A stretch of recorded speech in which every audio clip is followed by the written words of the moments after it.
Hi, I'm Anushree Nair, energy healer and an emotional health coach practicing energy medicine for over past 15 years, helping people to transform their life by working on their emotional health so that they can have a fulfilling life and attract the life that they desire. Today we have the privilege of exploring the journey of someone who is a part of a remarkable political legacy. Today our guest is an Indian lawyer, lecturer, a politician, an advocate by profession who practices law at the Supreme Court of India since 2016. He currently serves as an MLA of the Kerala Legislative Assembly after winning with an unprecedented margin of votes, breaking the records. The son of politician and former Chief Minister of Kerala, Oommen Chandy, Chandy Oommen is a member of Indian National Congress and the Kerala Pradesh Congress Committee. So thank you so much for coming to my podcast, Being Me with Anushree. So Chandy Oommen, we know you are an amazing lawyer who practices in Supreme Court, an aspiring politician, comes from a huge political background, family that has a political background, and you're a leader, a visionary. But my first question to you is that who's the real Chandy? That's a interesting question. Yes. So I'll define myself as a simple man with, simple expectations from others. Okay. That's only. All right. So, my question, another thing which I would like to know is that normally, when our parents create immensely, they create legacy. Like my father also, he was a renowned journalist, a photojournalist who created lots and lots of have won awards and all. The same way, your father, he has created a legacy within itself as the Chief Minister of Kerala. And often the success when it comes to children, when they take the baton, that expectation, that projection, a lot of things come into picture. So how do you handle that? No, that's a difficult task. Yeah. Especially when somebody is far, far, far better than you, and you are succeeding in his job or succeeding in his position. Expectation also be same. So I've not been able to match. That is natural, which I've said it very clearly. I have not matched. Yeah. When I meet children, I'm amazed by their response. Wow. I'm amazed by their love. And yesterday also I was in a school, which I felt like I don't know what I've done to deserve their love. So younger generation has huge expectations, even higher expectations than from my father.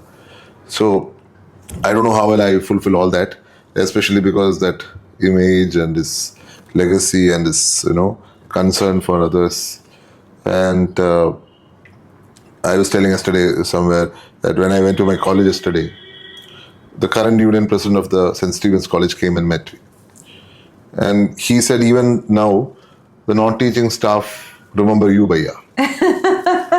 So I said, so if that's the case, it will take a century for, my father to disappear from, the skies of Pudupalli. Yes. Yes. That horizon of Pudupalli will always be there. So that's a legacy he has created. Wow. So it's not easy to succeed him. Yes. But we have to manage and cope up with all the situations. Cope up with that. So let's go back to a little past, right? Usually kids, we all do share a special bond with our parents and all. And also you being brought up in a family where the father is already, he's for the people. So how was the child in you? How was it like? How did you handle that thing? Were you aware that, okay, this is the way it is? Or how did you tackle it emotionally? I never thought about it. There was no emotional background for us because mother took care of everything. Okay. So mother was there, so naturally he felt he's always away. He comes, he goes. Okay. So it was quite natural for us.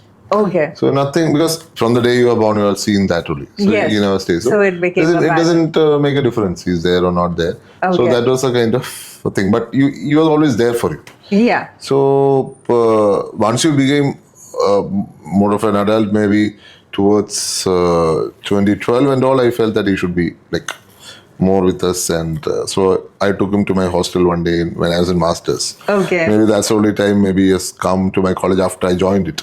Okay. So he was the chief minister. He was going to the SEC plenary session, so I brought him to the college like that. So yeah, in a way, I never thought about it in my childhood. Okay. I thought about it maybe when we became more of an adult. Yeah. But maybe after his passing away, we think that we should have spent more time. He should have spent more time with us. But everything is, the way it is. Without being there, I'm so much attached to him. Yes. So Yes. if he was there more, it would be a bigger burden for me to bear with. Oh, okay. Like when he passed away, it was at an unbearable situation Yes, for me. yes, absolutely. So, Losing a parent is a void that never fills up. It never fills up. So, in a way, it is like, God is the substitute. Yes, absolutely. And parents, they actually never leave us. They're always there They around don't, us. because I see whenever I start the day at his, grave. Okay. I end my day at the grave. Wow. Okay. So when I go there, somebody will be there, one or two persons will be there. Okay. So I feel that he lives through them. Yes. So he in a way, that is the way I've been able to cope with the situation. Go with it. Yes, they become the strength physically or emotionally. And Last day I was reading something on quantum physics. Yes. A branch of physics. Yes. So actually it speaks the same thing which spirituality says. Yes. That when a person passes away, he doesn't pass away. It's only like... It's the energy that gets transferred. Yes. So he continues to live on, or he or she continues to live on. And maybe that's what he called heaven, or that's what he called, the next realm, which we are not able to see. But they're always there with us and they guide us. And for me, he has been a guiding force. He was alive after his death also. He has been a guiding force.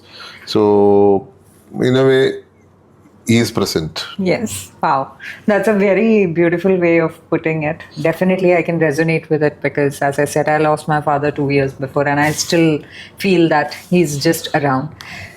All right. Now, coming back to you again. So, as we were talking about the legacy that, your father has already created, now the times have changed. Right now, more Gen Z coming up, more AI coming up. In every way, things are shifting. The patterns, the belief systems have changed. So, how do you prepare yourself emotionally? No, one thing we have to understand is that we are not humanoids. Humanoids are robots. They might, I don't know, they experience the emotions, but we experience all the emotions. Yeah, correct. And even they might be tuned to it. They may not experience the emotions as we feel. Correct. So, and I was reading a book by Kaur Gopal Das Swami. He is a motivator and he travels across the world. So he is speaking about a robot which made a presentation in Singapore. Okay. He spoke there. Okay. After that, this robot spoke there. And it's called Sophia. So Sophia was asked a question, will you ever replace human beings? So the reply from that AI is that we cannot ever replace you. We are all dependent on you. Yeah. We are dependent on human beings, and without human beings, we can't go on. Correct. So human emotions will remain the same, even if all this technology might come. We are, grounded to this Mother Earth. Yeah. And even if it becomes very formal and becomes very artificial, human beings can't change much. Correct. So I think I'll be what I am. Yeah. There's nothing, precious in being someone else or something else. Absolutely. So whatever I am, that's the best way I am. It's better I don't change. Amazing. So, how do you, again, coming back to the question, how do you prepare yourself with the challenges with as times have changed? Like when we were kids, right? The things were different, the resources were different, and the perspective of people, it was different. The way you used to think was different, and now it's different. So, how do you prepare yourself as an aspiring leader? Because I'm very sure there would have been times where, for you also, things might be a little bit, uncomfortable meeting random people, because it's same for all of us. It doesn't make any difference. When I go into a meeting, there is a kind of a, feeling that, okay, how is it going to be? What kind of people are going to be there? So that ways, how do you motivate yourself, or the emotional tools that you use to, keep it up to it? No, challenges are very big, because even before my election, people used to come to me for support. Okay.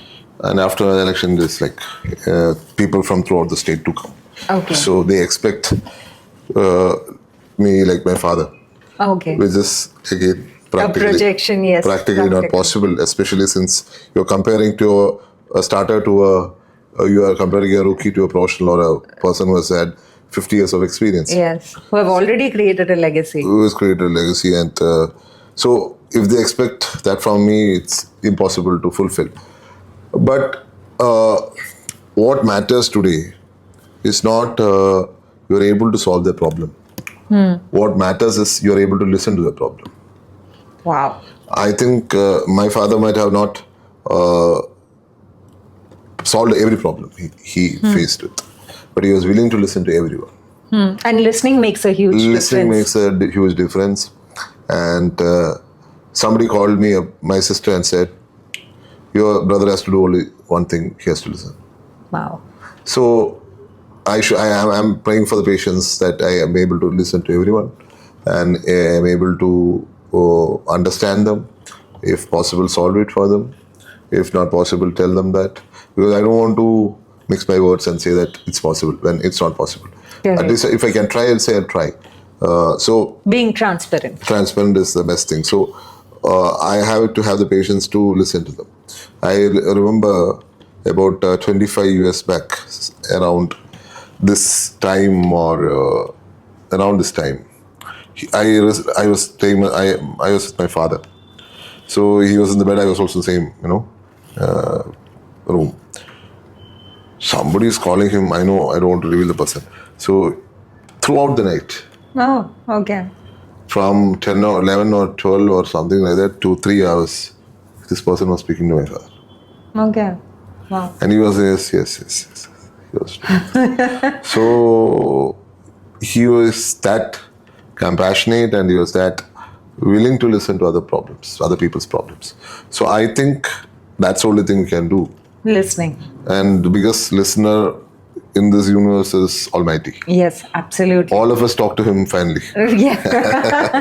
Whether you get an answer or not. Answer or not. Yes. So your happiness, your sadness, all things. So we are all human beings. But I have the capability to become God, or like God. Yes, absolutely. You are a part of that creation. Because the same spirit is in all human beings. Yes. And you are called to be like that. Yeah. So when you become that, that's your, maybe you fulfill your life that day. Yes. So I think all of us have that ability to imitate Him. Yes. So I think that's what I would try to. I would strive to do. Yes. Rather than try. So it's like matching the vibration so that you also rise higher and higher. Yes, so that you can become like that. We all have our problems. Yes. We all have our problems, and we try to overcome that. And apart from that, we have to listen to other people's problems and strive to help them out. Try and at least try to listen to them. Wow. Awesome. So there is a very famous quote which comes to my mind, is that everything you imagine is real. It becomes real, by Pablo Picasso. Okay. So do you use imagination? Do you use visualization for, not like a goal setting, but definitely there would be expectations, and there would be, vision, or, like this is where you should be as a people's person. So to match up that expectation, do you use any kind of tools that help you to elevate emotionally? Imagination is a biggest tool of human being. I think it's the best tool of human being also. In my hardest days, or the days where my father was surrounded with absurdities and all kinds of uncouth things, I remember reading a book called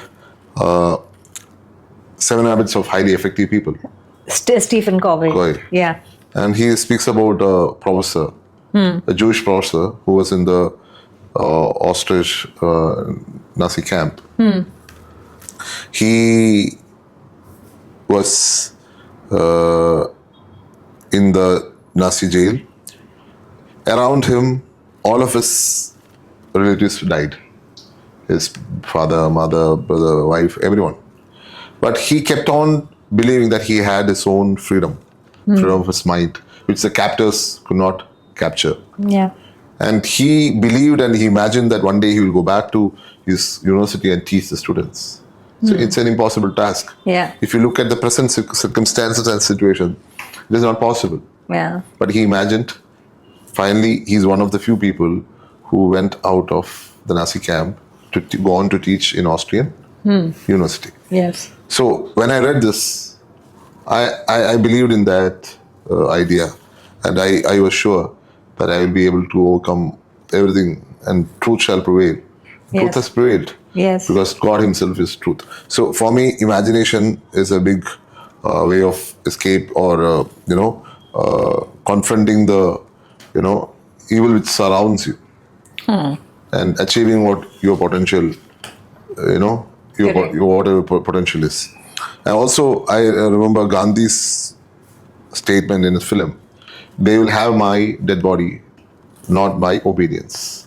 So from that point, I have kept on following that I will walk by my conscience, Yes. not by somebody else's diktats. Yes. And I don't follow that. I am, I truly follow Gandhi, and his ideas have always influenced me. So he was like, that is one idea he's kept. The other is, he said, I'm a Hindu, I'm a Muslim, I'm a Christian, I'm a Sikh, I'm a Parsi, I'm a Jew. Not only me, you're all. So these are some of the ideas I used to believe and imagine myself to be, which has kept me afloat when the storms have come. Okay. So let me ask you a very interesting question that we all know that you broke the records when you won with the kind of response in terms of votes that. So did you use imagination there as well? Did you had a vision that, okay, I am choosing this and I'm winning this? No, I was very clear. I had it in my mind that I will win. Okay. But I didn't have it in my mind what margin. Okay. I didn't, worry about the margin. Yeah, I mean, definitely. That's how imagination Because works. I somehow felt I'll win for the fact that everyone I knew, everyone I spoke to was in a supportive mood. But you had a knowing within yourself that this thing is going to happen. Yeah, I knew that we will win. Will win.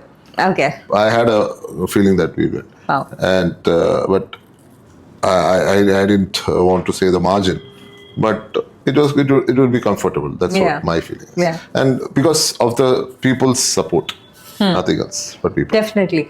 Yeah, like in the book Alchemist, they say that when you aim for something, the entire universe conspires. For you to have it. So I think that's the beauty of imagination and making a choice, basically. Yeah, in a way, but I never wanted to be an MLA there. Okay. That is the irony of it. Okay. Till the election That's interesting. Till the election was declared, I had almost decided not to contest.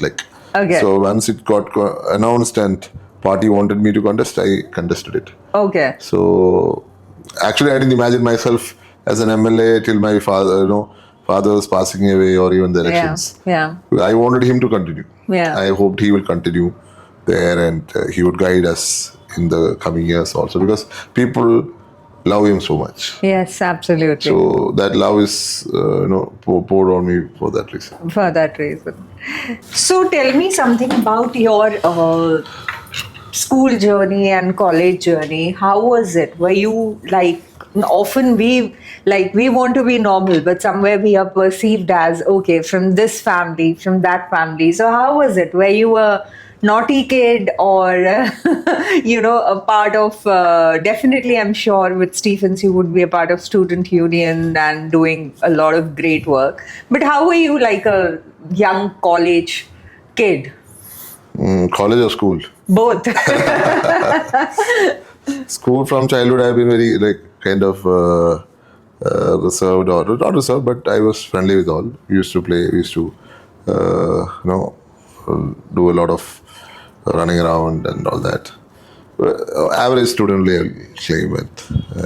Once I started in 11th and 12th, maybe that point of time I got more of a leadership opportunity.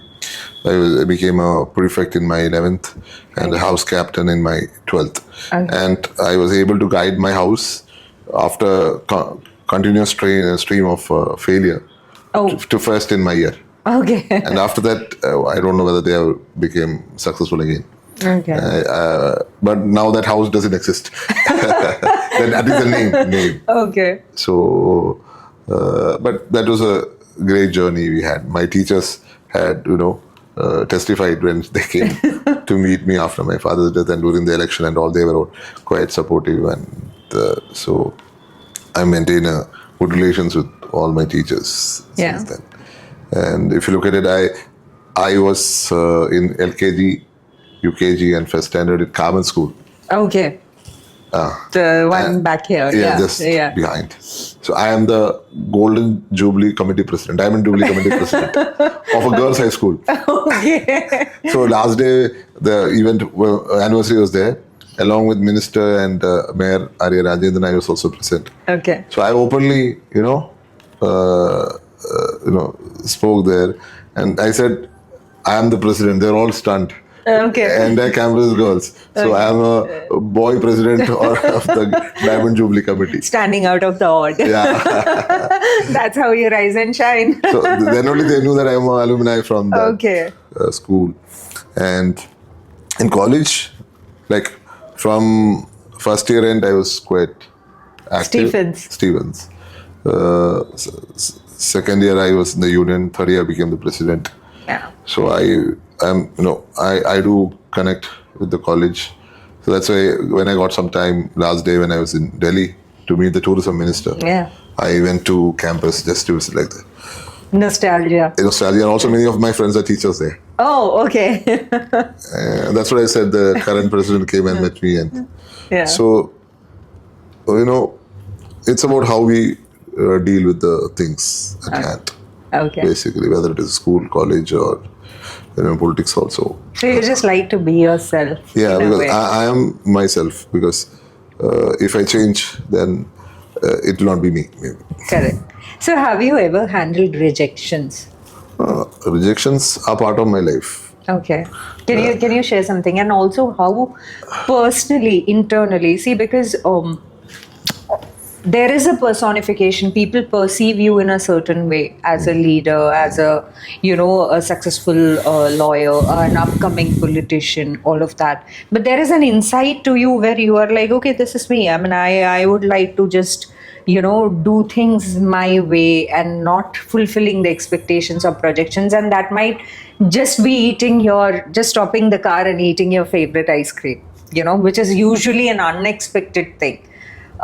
When people have a high perception about you. So in that way, what is your way of doing things? Like, do you write it down? Do you journal? Because as an emotional health coach, we use a lot of tools where you can just mentally declutter. So what do you do as, your personal side to feel better? Well, I'm generally better. So one thing is if you're with people, you don't have any problems. Even if I got the highest problem, once I'm with the people, it all resolves. So you mean to say the common people or your set of people who... No, with common whom- people Okay. who come to meet me, it's like I find myself in the shoes. Okay. So I understand how he overcome all the problem. Okay. How my father overcame all the problem. I can understand, I can relate now. So generally if I'm with the people, I'm happy. Okay. If I go alone, I go into a problem. Okay. And how do you handle that then? That is a bit difficult to handle. Okay. I have to be with people. So that is one thing. That is your way of charging up. That is a way of charging. I'm happy. I'm happier being with people. I like traveling, but now I am fed up of traveling also because I have done too much of traveling. Okay. Because basically I had gone for this. I was given charge for organizing the All Indian Summit in Vatican by the Shivkiri Mutt. Okay.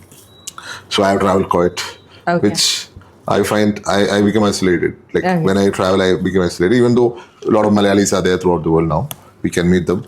But thing is, I have got a responsibility to fulfill. So I cannot stay away from it more. Okay. So that is a thing I have to find a way out. Okay. Still, if I like walking also. So Okay. yes, I walked 4,000 kilometers Yes. from Kashmir to Kashmir from Kanyakumari. Apart from, so at times when I walk, I feel better. Okay. So that's also a good way of, Okay. Connecting with connecting with nature. nature and connecting with, it's grounded. Yeah, how you ground yourself. Yes, Yeah. that's a very important tool because in emotional health also as a practice we often say that just walk without your footwear. You feel connected to the earth, the energy gets aligned and you have a clarity of mind as well. So that really, and especially in your profession when you are surrounded with so many people, so many energies around you with different vibration, you definitely need to be So grounded. I think. walked barefoot from Kollam when I walked. Okay. And after maybe half of Kerala, I think I never used slippers, like all shoes. Okay. So except when it is very, very bad roads. Okay. That too also I walked barefoot. I walked on a cold also, I walked on heat also with barefoot. And when it's cold, it's thoroughly it's difficult. It's different. But it's fine. I walked Vaishno Devi barefoot. Okay. Yeah. I that walked, too. there was no snow there. But Okay. when I walked Shankaracharya in Kashmir, I walked barefoot again. But that was on snow. Okay. Yeah. Wow. So walking is a good thing, according to me. Good thing for you. And, if you can find ways of helping others, that's also kind of gives you emotional relief. Okay. So I feel like wherever I am lacking, it fills up that void. So Okay. that I've helped that person. So it's blessing for me. I take like Wow. So is it a way how you, like we were talking about rejection, right? So when, say, some kind of rejections that happens, how do you see it? How do you handle it? And how do you overcome it? No, rejection is like, I take it in many ways. One is, like APJ Abdul Kalam has said, he wanted to become a fighter pilot. Yeah. So he became the Supreme Commander. Yeah. So you're rejected somewhere. Yeah. You get better things. Correct. So I was looking for a teaching opportunity. Oh. Yeah. Okay. So towards end of 16. Okay. So I didn't get accepted in many places. Okay. 17 I got in Swami Vivekananda. So it was a better place, a better atmosphere. So Okay. in between I used to teach. Off and on I used to teach. So when I became a lawyer also, when I was trying to practice also, when I tried to do on my own, some places I got rejected, some places I didn't get. Okay. But then I got an opportunity to work with Abhishek Manu Singhvi. Okay. For even, but again, I have to leave it for my political work. So I couldn't fully focus on being like a lawyer. Okay. But again, your destiny is to be a politician, which you always wanted to do. Correct. So all the rejections led me to the place where I should be. I should be. Yeah. So in a way, it's a redirection kind of Rejection thing. is just saying that you are not here, there. You're there. So I take it like that now. Okay. That I will be where I am supposed to be. Okay. Even if I want, I can't be in a place where I'm not supposed to be, or maybe I'm not good at. Correct. So here I'm good at talking to people, dealing with people. I'll be able to, overcome all the problems, which I've seen growing up. Okay. So that's why maybe I'm directed here. So they didn't reject me. I was supposed to fit somewhere else. So fit somewhere, so they just showed you a The way. way. They showed us a way. Yeah. So do you believe in a greater, higher calling? Do you believe there's always a purpose in life? We all are there for a purpose that I won't put it in a way of karmic journey or something like that, no. But something like everybody is destined to do something, contribute on the planet. So do you believe in things like that? No, I believe in the concept of everyone being same or everyone being one. So each person has his own purpose in this life. So once you fulfill this purpose, you go to the next realm. So each person's calling is different. Absolutely. So I'm only worried about my calling. I should be only worried about that. Yeah, correct. I don't want to focus on somebody else. Yeah. That's their calling. Yeah. Let them do that. At the same time, I am focused on myself, that I fulfill my calling and I don't go after, somebody else because they are in a better position or they are, doing better. That's what I am trying to train my mind. Okay. That I should do my work. Okay. What I am given is this work. Okay. So I should focus on that. Okay. So that is my calling. So how do you handle competition, or if you're being compared with someone? Do you simply ignore? Every second I'm being compared. Not only in front of me, behind me also I'm being compared. Yes. Especially with my father. Yes. So since it is my father, it's fine with me. Yeah, I mean, see, but with your father, I always believe in something that, as we were talking about the purpose and the calling, every individual is different. Like, you cannot compare two flowers in the same pot, right? Your dad was a legend who created a legacy. So yes, there are, not only for you, but for a lot of young aspiring individuals like me also, there's a lot of learning that we can have, right? It's a legacy. But again, you being expected to create the same legacy, that's not. Yeah, You might be having a there's different irony purpose. here. Huh. There's irony here. At one hand, they say there should not be, family politics or politics of children or whatever. On the other hand, they want you to be like your father only. Yeah, it's like chutney very patni very times. It's irony. On one hand, they don't want you to be like spoon-fed, or they don't want to be like, just because your father is there, you should not be a politician or something like that. At the same time, you have the entire concept that you should be like your father. You should be like You can't be different. Yeah. You can't think different. Yeah, you the can't do projection different. is there. So Correct. that's an irony I fail to manage. Okay. I do that. So- expectation is too much, and that comparison is there. So how do you handle that? Do you listen to your heart? Do you believe in intuition? I do follow my gut feeling, and I do follow that I feel. Okay. Now, once I became an MLA, and I am what I am. People think my hairstyle is like that because of my father. My hairstyle is like that because it is like that. Yeah. Everything, it's not like I do as I want. Yeah. And you have to manage to handle it. That's the only thing I'll say. So sometimes, it's a tough situation actually, where you are like, this is who I am, but yet being compared. No, because I have worked on my own. This is the 25th year of my journey into politics. Oh, wow. Okay. So I didn't come into politics for becoming anyone. Okay. I came into politics because I wanted to work for Congress Party. Okay. I want to work for the idea of India. Okay. I believed in the idea of India that accepted all. Okay. So I believe in that idea.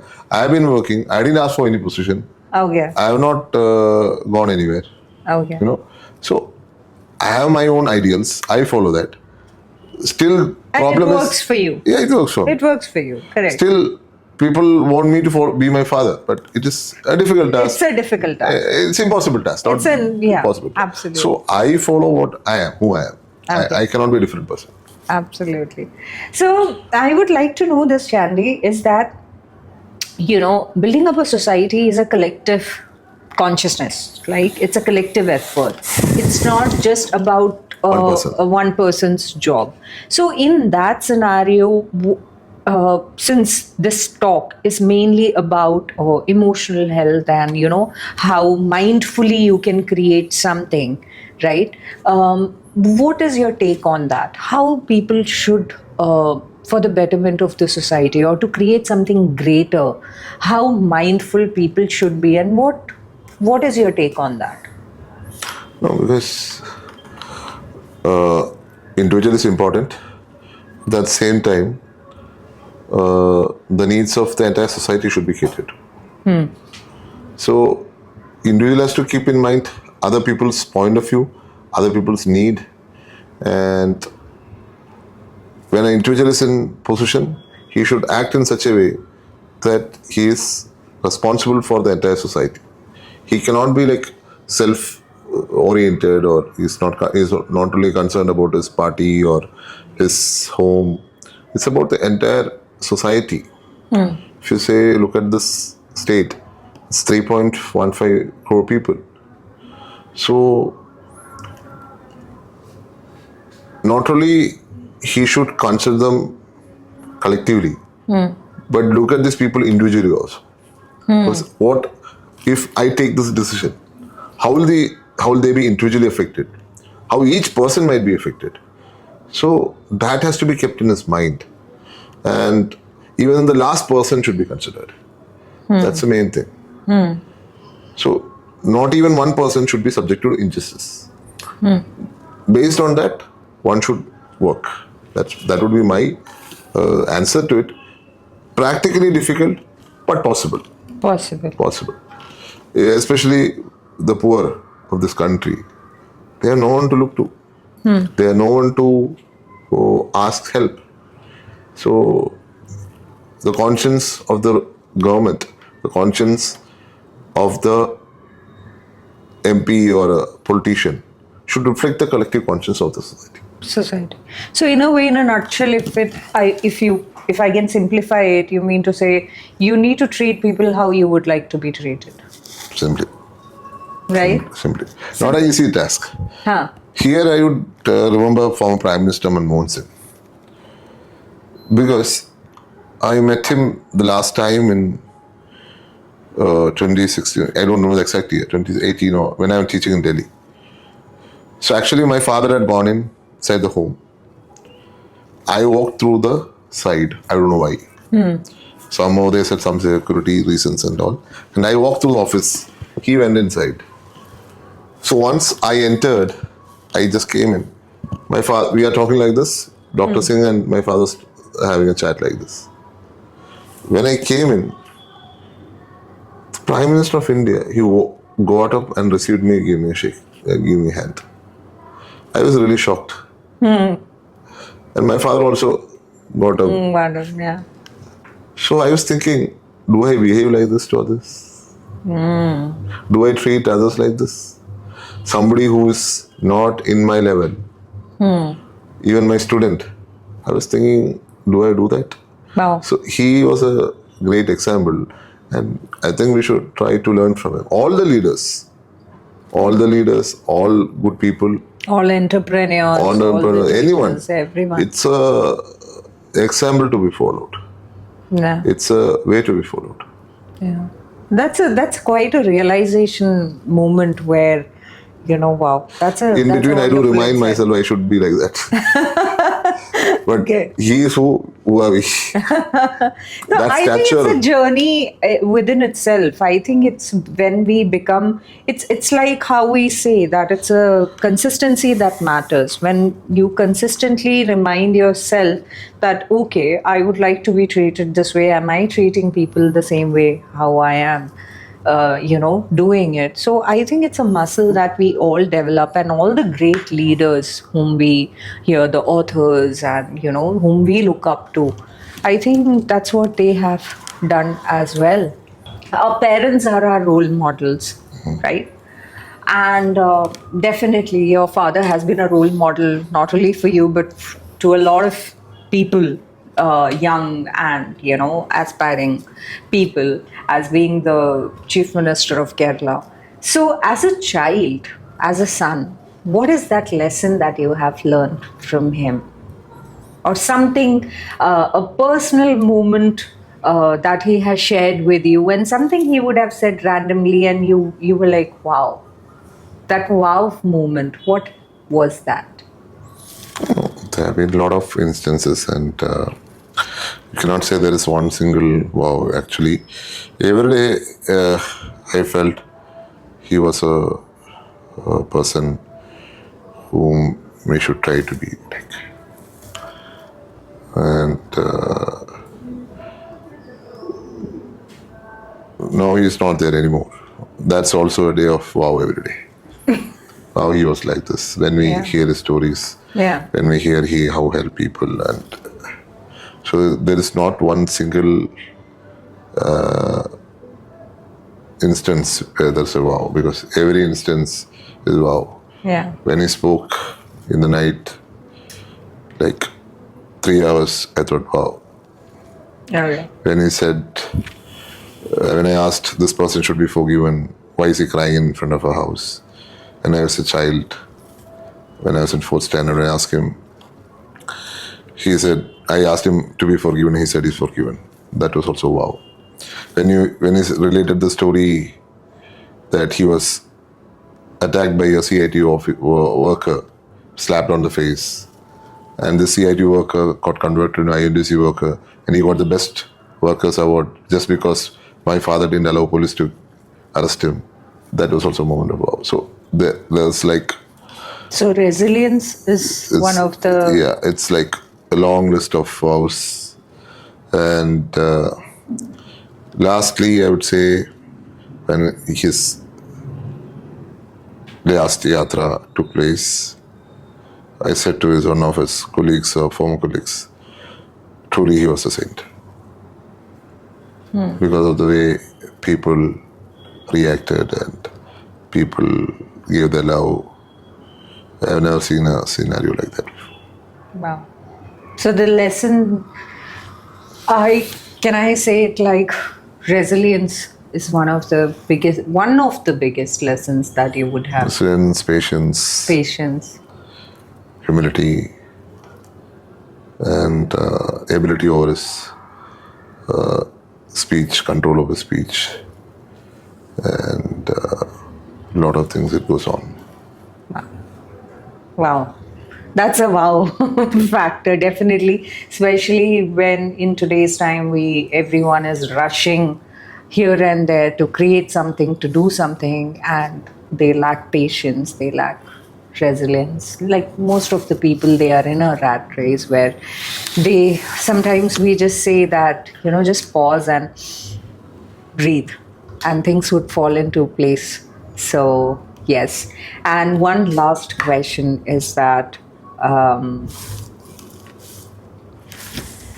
did you find this entire conversation and your concept, your one message about being your own self to people?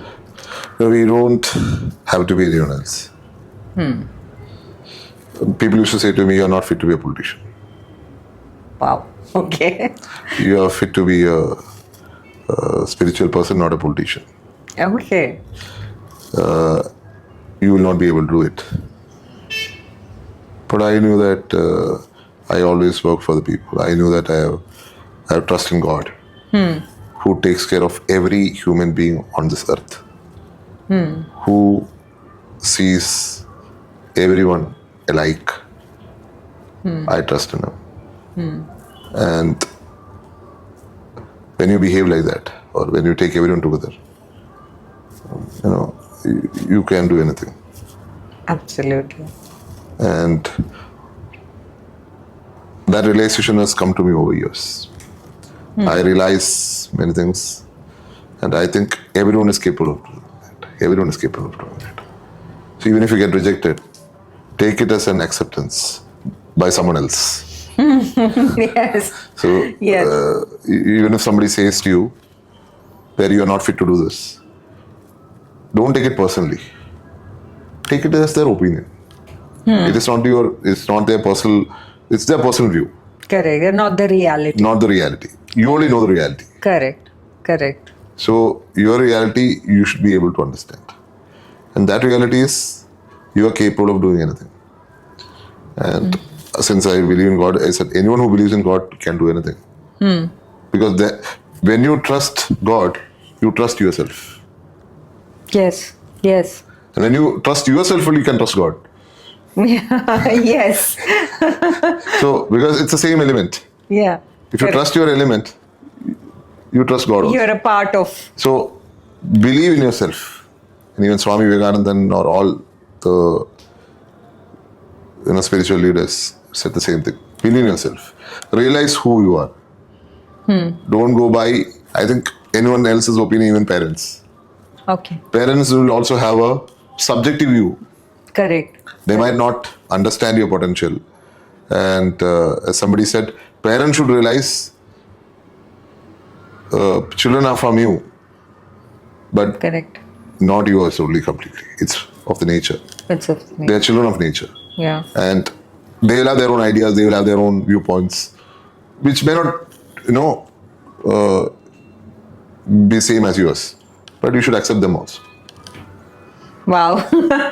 Thank you so much. That I know, I mean, of course, we are short of time, but it's an interesting conversation that we would love to take it more further. Since you mentioned about the element of spirituality, I would love to know about your point of view about spirituality. Okay, let's frame it as a last question. What is your opinion about spirituality, and what is the difference between religion and spirituality for you? I believe religions are the paths to God, different paths. And when you realize all are same, I think that's spirituality. Wow, that's a wonderful. Wow, that's a wonderful insight and a different insight. Yeah, like all road leads to one destination. Just like, it's only language difference. Cultural difference, language difference. Yeah. I would stop at it. I don't want another controversy. No, we'll edit that. Last, you can cut that controversy part. Controversy part. No, but yes, great, since it's 3:15 and we are short of time. But thank you so much. I know, and I would definitely trouble you more to have another series of round of conversation, but something with much, because this was the first time, and the basic, we wanted to know you as a person. It's very important because people resonate with the person than the ideologies more, especially in this era.